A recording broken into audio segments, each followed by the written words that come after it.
Lssimple Man here with you. This morning we got what I call the Coolvette. It's a 80 Corvette. It's like brand new.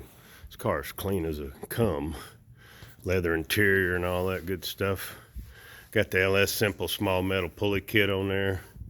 Got a LS1 type water pump we modify. Puts the bypass hoses coming straight down, which the heater core's under the passenger side of this, so you don't even see the bypass hoses going to it. They're already hooked up. It's got a straight out thermostat housing. Keeps it from running into those harpoons there, which are illustrated in red, blue here.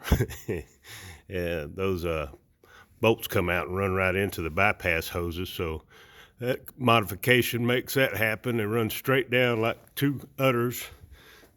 Got the cooling fans on our condenser here, about ready to charge it up.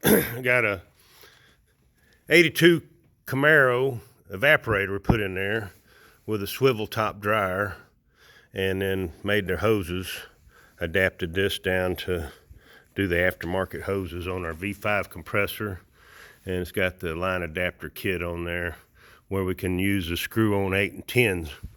Air conditioning's a little simpler when it's explained in layman's terms here. There's actually one low side and actually two high sides, the way I look at it. You come off the compressor, it's the little guy, comes off right here, runs out to the condenser, and this starts out 8 and 10.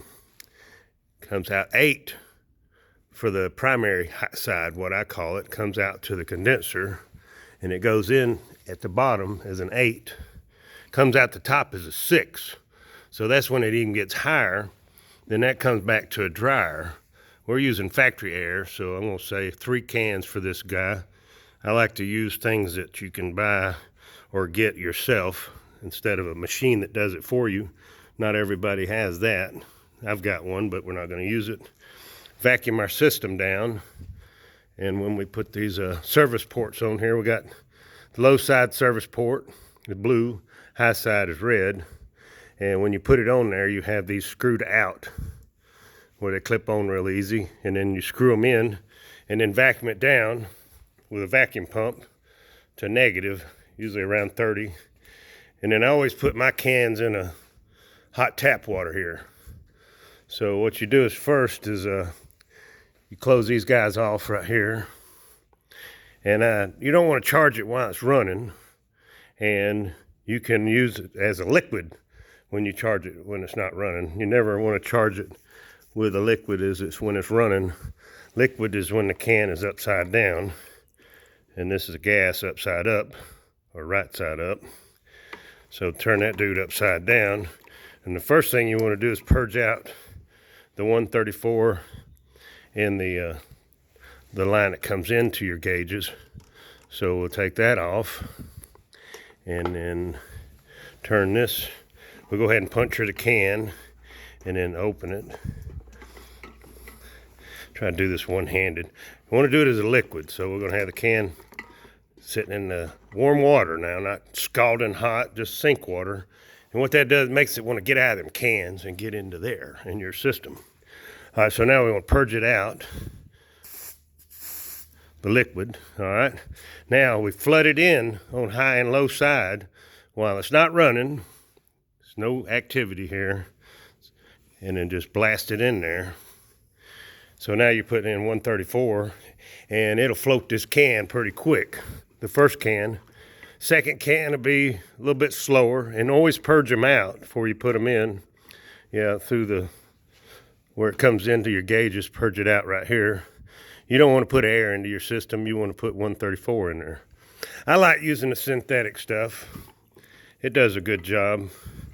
I put condenser fans on there that are triggered from the request from the air conditioner through the relays that I explained in another video.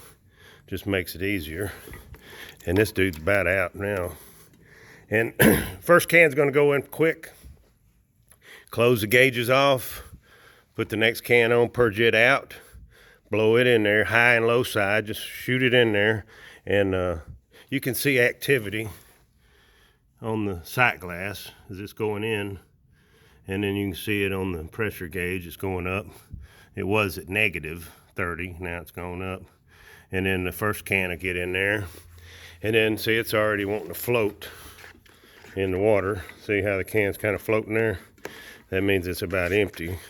Then do your second can, and then your third can. And then this is a factory system, so I'm saying 3 on it, and like 2 on your vintage air setups. And that's what's cool about the little V5. It'll work on either one.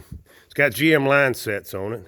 So, and also the lines exit out the rear instead of the top, which is towards the hood, which is kind of crazy. Run it out this way so you can kind of hide your hoses.